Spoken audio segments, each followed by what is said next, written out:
Good morning, my virtual friends. How is everyone today?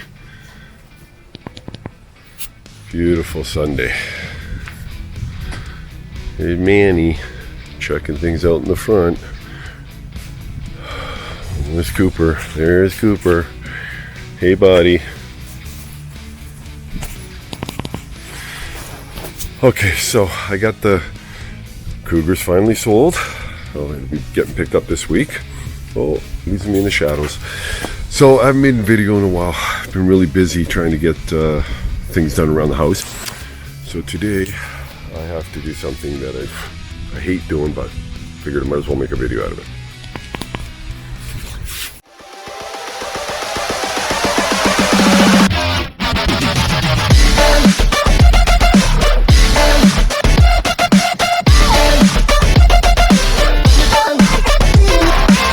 My Jetta. My poor Jetta's been sitting, so she needs brakes. Pretty ugly, eh?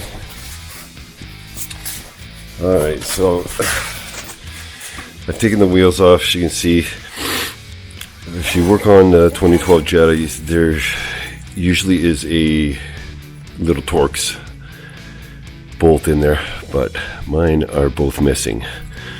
But that's what holds the drum in. Make sure you remove that little bolt, or else you can hammer away all day and you will not get the brakes off. So on this side, it took a bit of pounding, but I finally got the brakes off. Okay. This is the old one.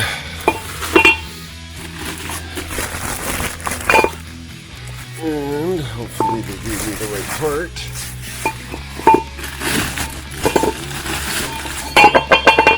There's a new one.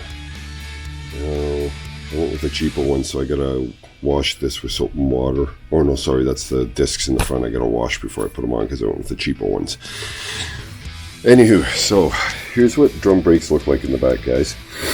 This little piston here is when you hit the brakes what actually activates to push the brakes outwards, right?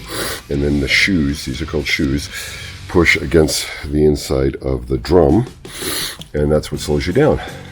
Okay, and these all funky springs in that just help keep everything together and work.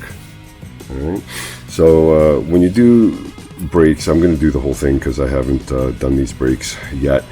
So I got new shoes, new drums, as you see, and I am no, I don't have a new little what the hell are these called, little cylinder here, brake cylinder, because it's not leaking, it's fine, but I do have a spring kit as well.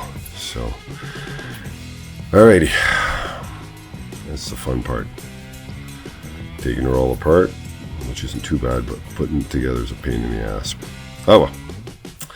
Oh, and another tip: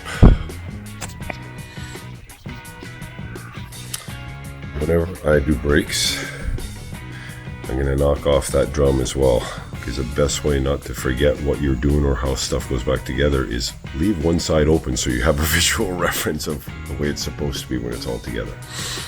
Alright, here we go.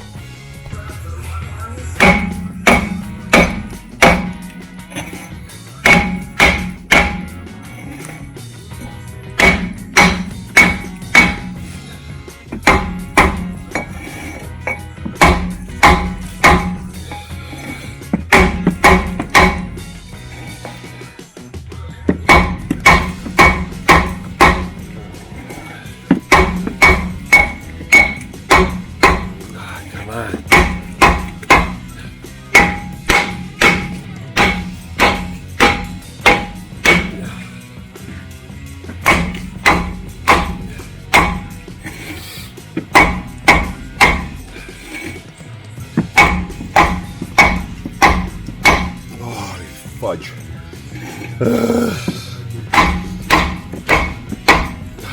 Alright, she's coming. Oh.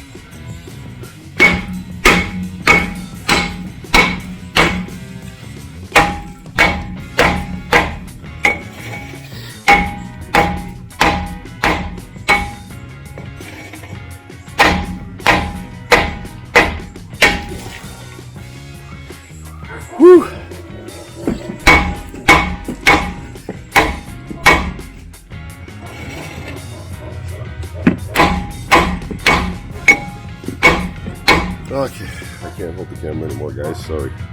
Gotta put you down.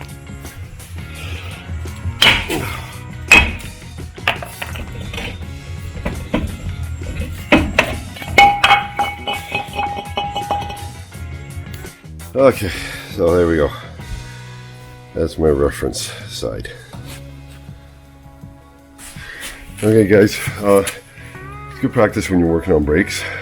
I'm not 100% sure, but I think there's asbestos still in brakes. So asbestos is cancer causing if it becomes friable, which means if it's floating in the air and you breathe it in, it gets into your lungs over time, it will develop cancerous cells in your lungs and give you lung cancer. So that's not good.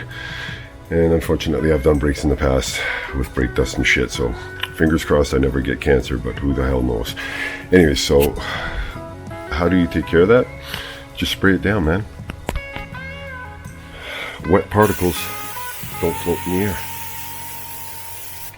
That's what brake clean's all about. Just spray the shit out of everything. And then you're not gonna have any floaters.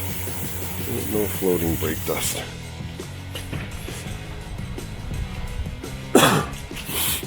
Sorry guys, I'm just getting over a cold, so I apologize for my sniffling and whatnot.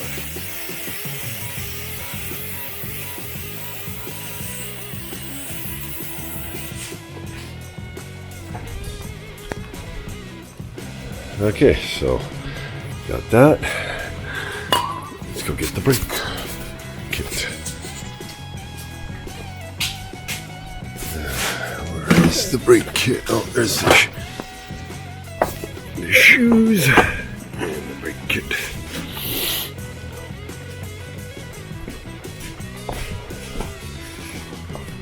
Hi, buddy. Sorry, guys. Okay, so little baggy little tricks, right? All the springs and fun stuff, and my brake shoes. Did I do these already? Oh man, these look. No, I didn't. Pardon me. Yeah. Screw it, I got them, I'm changing them. I had some more life left in these, I think, but I don't care. Get her done. Okay, I gotta set this up because I'm gonna need both hands. I'll be back.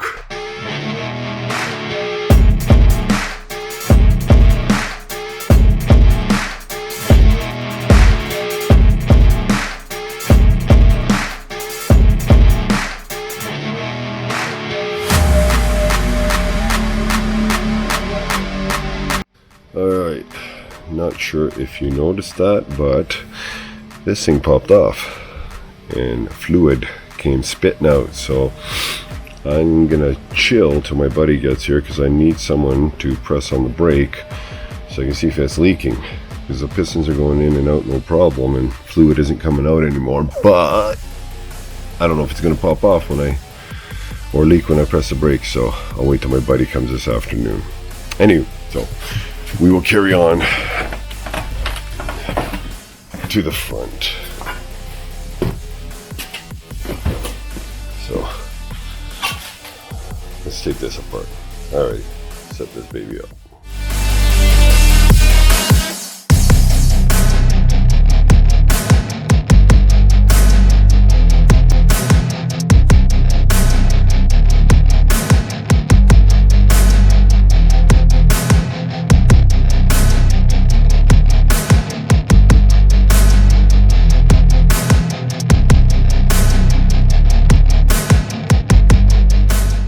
Okay, I'm putting the same pads on, but to make life easier when you put new pads or even these same ones, you should push back the piston as far as it goes in order to give you more space when you put them back on, okay? But in order to do that, you have to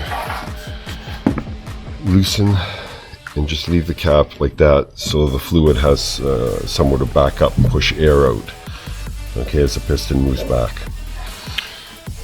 So I'll get my C-wrench and do that.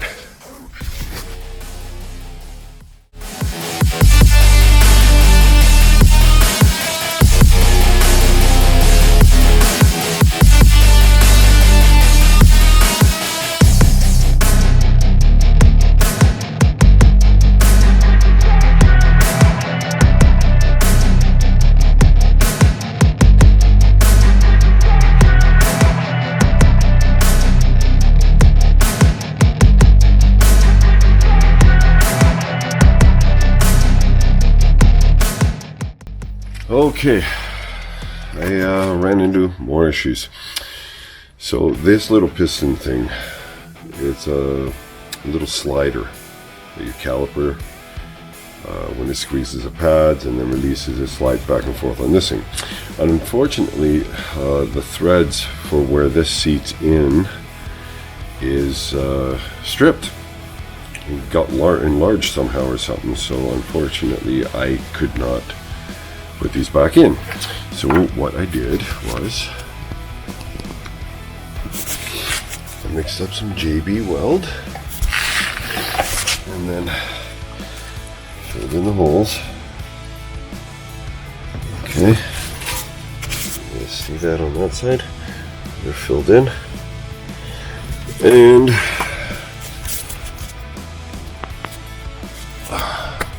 unfortunately I gotta wait till that hardens, then I gotta drill it out, tap it out to the size of those things, and then thread them back in, and hopefully that'll work, because well, hope the JB weld holds.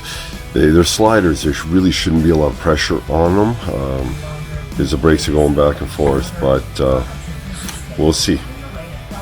And Google wants to come on whenever it wants to come on, as you can hear in the background.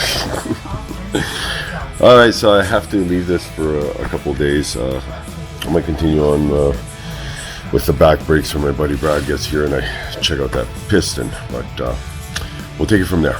Alright, we're gonna carry on.